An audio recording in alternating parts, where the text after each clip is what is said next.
Hello sir. Hi. So ito po yung ating pong owner dito, franchise owner Hindi natin. po akong owner.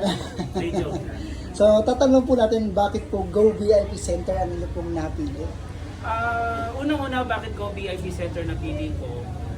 Kasi ito yung nakita ko na pinakamaganda kasi all in na siya eh. And at the same time, hindi na kailangan maghanap ng iba-ibang application, and one application lang siya. And kaya sobrang natuwa ako na ganun yung nangyari, at hindi ako nagsisi na ang VIP Center o Go VIP ang pinili ko maging partner sa aking business. Okay. Thank you po sir ha. Maraming pong salamat. Thank you rin. Umaasa po tayo na ito po ay mas magsasucceed ng mas mabilis.